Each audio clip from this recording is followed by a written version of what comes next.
This is the front page of the New York Times right now, and isn't it just beautiful? Democrats retain power in the Senate, showing that Democrats officially have 50 Senate seats. Nevada and Arizona have been called, Pennsylvania has been called, and Democrats won in all of them. Now we just need to win the Georgia Senate runoff to get 51 seats and expand our majority.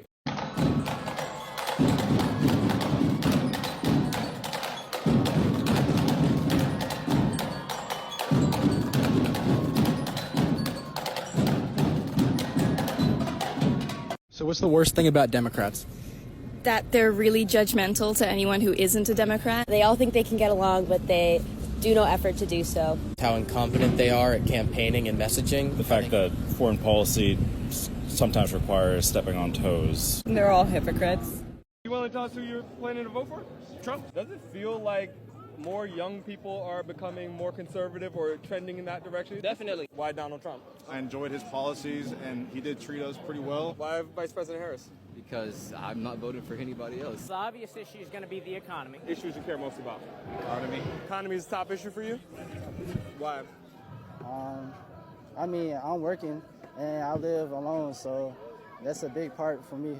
Men want to be in control of their own destiny. And those are talking points that we use when we talk to them. Got to be in the trenches talking to people, letting them know what the issues are, where you stand with the issues, and how you're actually going to care for them. We have to know that sometimes people will open the door for you and leave it open. Sometimes they won't. And then you need to kick that fucking door down. You need to kick that fucking door down, down, down, down, down.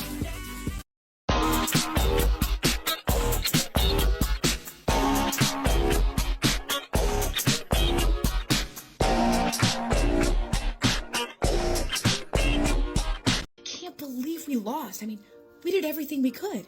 Did you hold a primary so we could pick a good candidate? No. Did you do anything to tap into working class people's frustration with the economy? No. Right. And did you promise to do things differently than the current president that everyone kind of hates? Like, for example, providing like an actual vision for the future. Something that's just not saying, we're not that guy. No. What exactly did you do?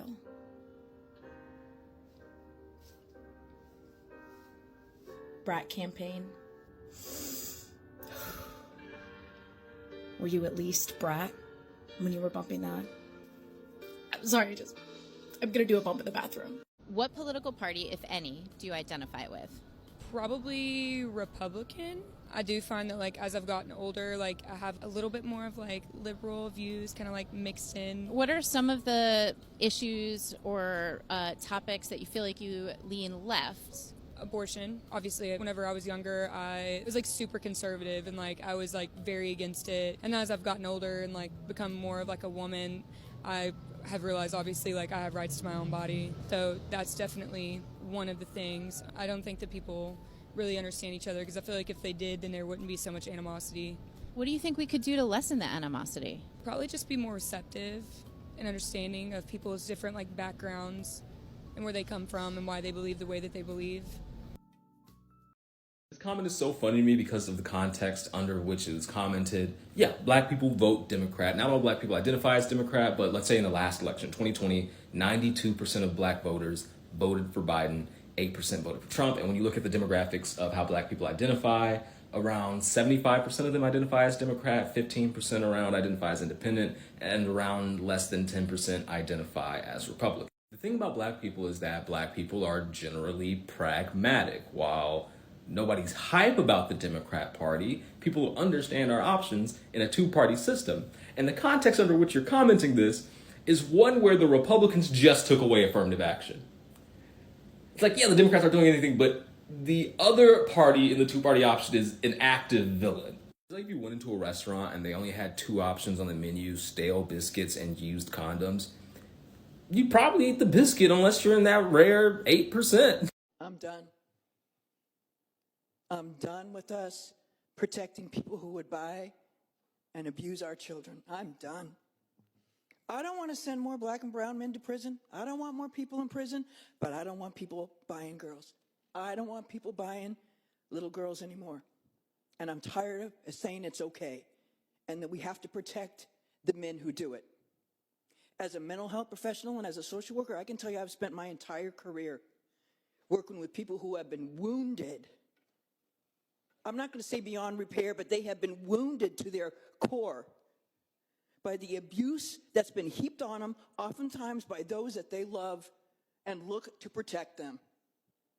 And if their parents won't do it, then by God, we should. Again, I am not arguing that we open the gates to flood our prisons with people, but I am arguing that we have a moral responsibility to say enough. Enough. We have given away enough on this area, and we've got to move back into the center, or we all look like fools and laughing stocks. And what do we stand for? I ask all of you to watch the documentary that Senator Grove was in, Senator from Kern County was just in, that talked about this very place in Sacramento where girls are being bought and sold. Men are being given a little slap in the hand or a couple days, and then they're back out again, and they do the same thing. They get caught over and over and over again, and somehow that's okay. It's not okay. It is not okay anymore, and no more am I watching. Like I said, I'm leaving, but the rest of you who are going to be here for a while, let's get our stuff together and really start focusing on some of the important things. We talk about learning, and we talk about being safe. This is like at the core of it. And a lot of these kids can be throwaway kids. They're poor kids. They're kids of color. But they shouldn't have to live a life determined by what happens to them by others at a very young age, and by have the Democratic Party of California say it's okay. It's not okay. And I'm not doing it anymore, and I hope none of you do too. We have to be able to draw a line, and for me, I'm drawing a line. I urge your I vote. It's been at least a decade now. You've probably been hearing it from Democrats. Texas is going to turn blue. They say it's just a matter of when. Well, take a look. Texas is still red. And not only that, look at the Trump margin here, 14 points. Texas is actually, looking back at the recent results, Texas is redder now. Morning after Donald Trump has won the presidential election, it is a glorious day, and this is our initial thoughts from a Gen Z girl and a millennial mom. I think that for the last 4 years, Americans have been holding our breaths, waiting to see if this is a blip on our record or if this is the true direction of the future of our country. So I am so proud of Americans for showing up and not only electing Donald Trump as our 47th president, but also a huge red wave across the country. He has doubled his numbers in major cities like my hometown of New York City. So I'm really hopeful for my future, and this is just an amazing day. I'm so happy. Honestly, today is completely surreal. It doesn't even feel like it happened, but it totally did by a landslide. We completely demolished and embarrassed them. It's fantastic. But truly, it feels like we have secured the future of America. We have secured the future for our children. We are going to be securing the border. America is moving in the right direction. Finally, again. Too big to rig, baby. Too big to rig, baby. Some Democrats are having a hard time coping with the election loss. Some of them are uninviting their family over for Thanksgiving. Some are divorcing their husbands, even shaving their heads. Is this rational behavior? I would have nowhere to eat if I uninvited Republicans for Thanksgiving. Look, it's tough to lose an election, but the country goes on. I think as human beings, we all have reactions to certain things. When things are unfortunate, we all overreact. So it seems that some Democrats in Congress are brushing off this loss a little bit better than some of their supporters. At least they're not willing to give up their Thanksgiving turkey over it.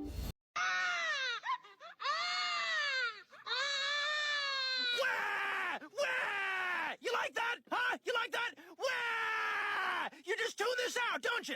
Wah! There's no point in saying good morning, because it certainly is not one. Ready?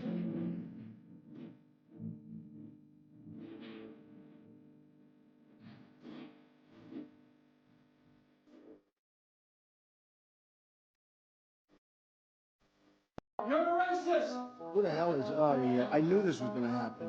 Who is that? Trump's a racist! It's Larry David. What are you doing, Larry? I heard if I yelled that, they'd give me $5,000. As a businessman, I can fully respect that. That's okay. This is your man. Yes. Look at the screen. That's mine. And that's what you're going to settle for. I'm going to stick beside him. Somebody said to me the other day, "You're the most famous person in the world by far." I said, "No, I'm not. No, I'm not." They said, "Yes, you are." I said, "No." They said, "Who's more famous?" I said, "Jesus Christ."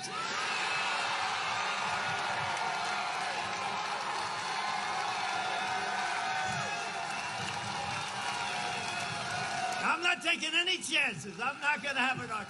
Hey, I'm not having any arguments. Jesus Christ. I just got 3 things to say. God bless our troops. God bless America. And Trump 2024. I'm not telling you who to vote for, but I am telling you that you need to watch what Donald Trump had to say about being president when he was just 32 years old. It's insane. Watch this. Why wouldn't someone like yourself run for political office? You have all the money that you possibly need. You've accomplished a great deal, even though you are only 34. I know there's a lot of things that you possibly can do in the years ahead. Why wouldn't you dedicate yourself to public service? Because I think it's a very mean life. I would love and I would dedicate my life to this country, but I see it as being a mean life. And I also see it that somebody with strong views and somebody with the kind of views that are maybe a little bit unpopular, which may be right, but may be unpopular, wouldn't necessarily have a chance of getting elected against somebody with no great brain but a big smile. And that's a sad commentary for the political process. You know, people say, well, what could anybody do as president? The one man could turn this country around. The one proper president could turn this country around. I firmly believe that. You know what? If you want Donald Trump to win, then say Trump 2024. Trump 2024. President-elect Trump confirming his plan to declare a national emergency when he takes office, and that he plans to use the U.S. military to assist in mass deportations. ABC's Mary Bruce in West Palm Beach, Florida tonight.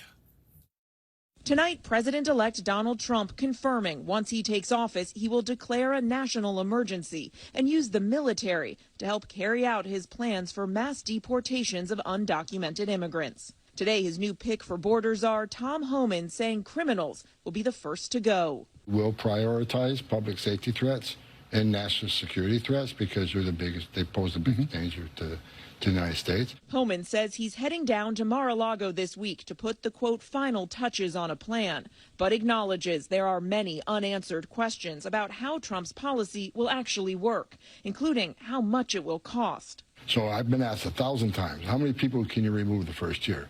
Well, how many agents do I have? How many buses do I have? How much money do I have for airplanes, right? Can DOD assist? Because DOD can take all off our plate.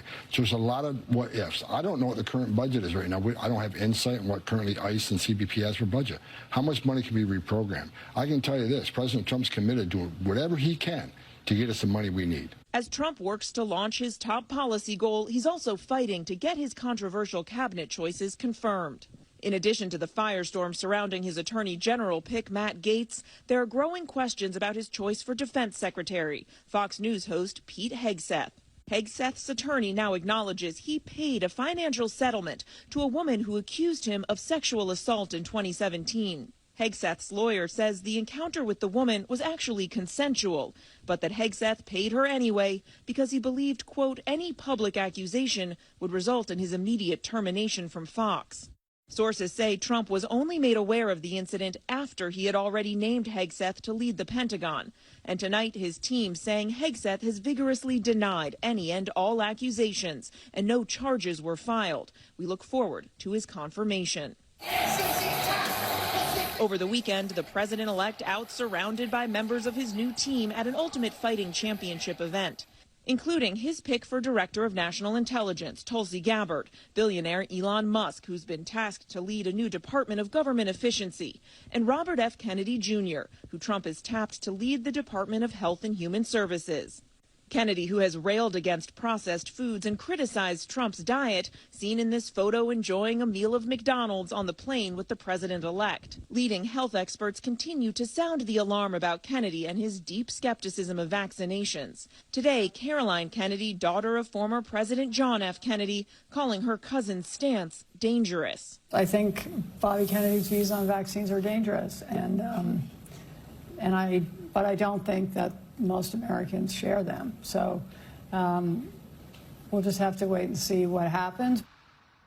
Tonight, Donald Trump is standing by his controversial cabinet picks, undeterred by these growing concerns. So the question remains, can they get enough support in the Senate to be confirmed? And if not, will Trump urge lawmakers to forego their vetting responsibilities so he can get these through via those recess appointments? But, David, there is no doubt tonight Senate Republicans are under tremendous pressure. David. Yeah, a lot of questions about where this goes from here. Mary Bruce, our thanks to you again tonight.